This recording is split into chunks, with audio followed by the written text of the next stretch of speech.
ছোট বন্ধুরা, তোমরা সবাই কেমন আছো?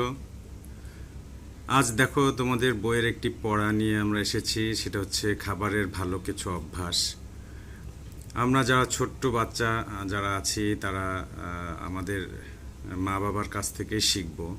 আমাদের মা বাবারই দায়িত্ব আমাদেরকে খাবারের নিয়ম নীতিগুলো সব শিখিয়ে দেওয়া। তো এই জিনিসগুলো বইয়েও দেওয়া থাকে। আমরা শুধু ছোটরা কেন, অনেক বড়রাও হয়তো এভাবে কখনো পড়ে দেখি না, বা জীবনে কখনো বই থেকে পড়া হয়নি।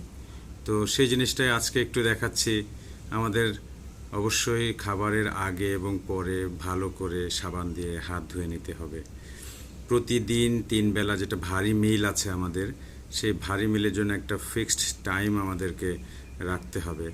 আজ এখন খেলাম, কাল অন্য আরেক সময় খেলাম।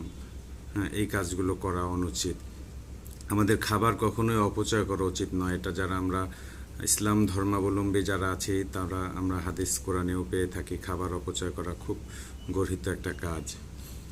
আমরা খেতে পারবো না জাঙ্ক ফুড, যে খাবারগুলো আমাদের খাওয়া অবশ্যই খারাপ, ছোট বাচ্চাদের জন্য অনেক ক্ষতিকর। হয়তো বা খেতে এগুলো খুব টেস্টি, কিন্তু এগুলো দীর্ঘমেয়াদী ইফেক্ট বা ইম্প্যাক্ট আমাদের শরীরে পড়ে থাকে।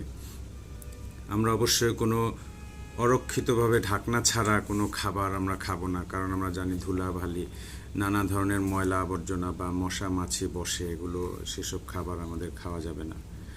আমাদেরকে অবশ্যই পানে সতর্ক থাকতে হবে। অবশ্যই ফুটানো, ঠান্ডা করা এবং ফিল্টার করা পানি খেতে হবে, কারণ পানি থেকে নানা ধরনের রোগ ব্যাধি তৈরি হয়, যেটা আমরা আসলে খাওয়ার সাথে সাথে বুঝতে পারি না, কিন্তু দীর্ঘমেয়াদী একটা ইম্প্যাক্ট এটা পড়ে।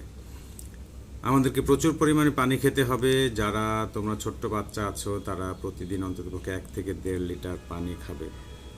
আর আমাদের প্রচুর পরিমাণে শাকসবজি এবং ফ্রুটস খেতে হবে। বর্তমানে মধুমাস যেটা চলছে বাজারে, প্রচুর আম, কাঁঠাল, লিচু, এছাড়া আরও সিজনাল নানা ধরনের ফল আমরা বাজারে পেয়ে থাকি, সেগুলো তোমাদেরকে খেতে হবে। সাথে সবুজ সবজি খেতে হবে। সবজিগুলো রান্না করার সময় খেয়াল রাখতে হবে যেন অতিরিক্ত ফ্যাকাশে না হয়ে যায়, অতিরিক্ত সেদ্ধ না করে ফেলি।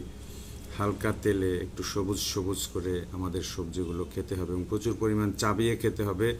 আস্তে আস্তে গিলে ফেলা যাবে না। তো ছোট্ট বন্ধুরা, তোমরা সবাই এগুলো ফলো করবে। আশা করি তোমরা সবাই সুস্থ থাকবে এবং তোমাদের জীবন সুন্দর হবে।